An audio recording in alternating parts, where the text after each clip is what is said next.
Welcome to Soul Blazing with Lisa Haisha.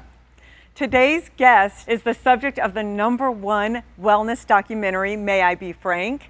He's an author, he's a motivational speaker, and he does workshops all over the world. Frank Ferrante.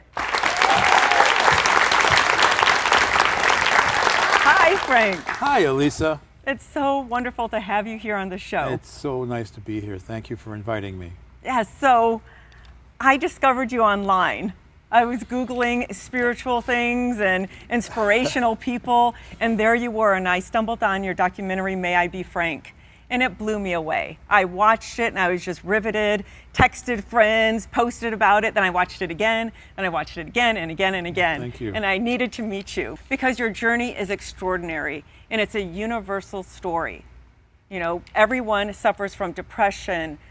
We all go through stages where we're overweight, or we don't love ourselves, or we don't treat ourselves with kindness. And what your documentary did, it really spoke to my soul, because you were so authentic and real. I mean, you got a colonic on camera.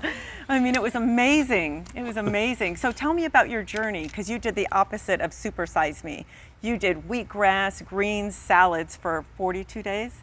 Right. Something like that. And then you kept it up. Most people gain it right back. Right. So please share your story with us. I mean, again, the food is only one component, and the journey continues. People see a movie and they see an arc, and they like to think that, you know, Americans, one of the reasons foreign movies don't make it here is because everybody wants something in a bento box, right? Right. The good guys always get caught, the good guys always get the girl, bad guys always get caught, etc. You know, that wasn't my experience. The journey's continuing. It's not over.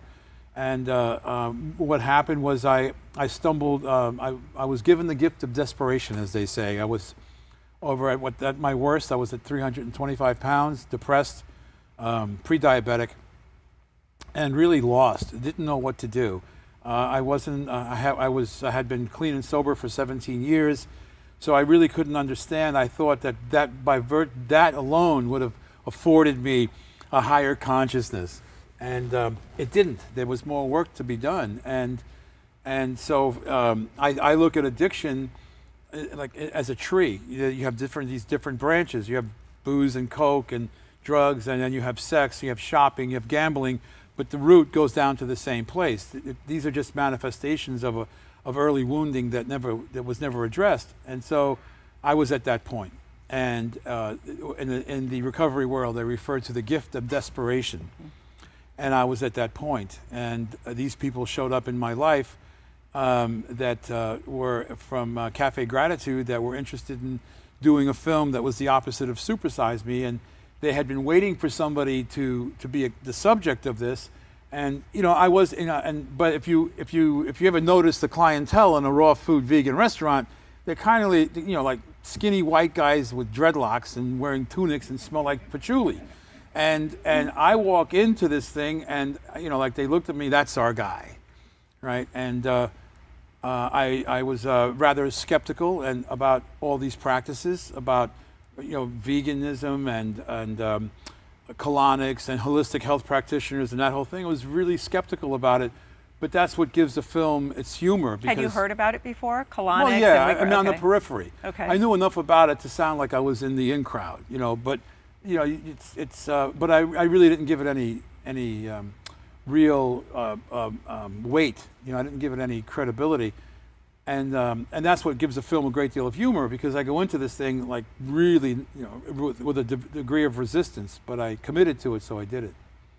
And the 42 days introduced me to a new way of being. And the cornerstone of mental health is one's ability to look at the things within their life that is not working for them, and do something about it without looking at those things and beating themselves up. Right.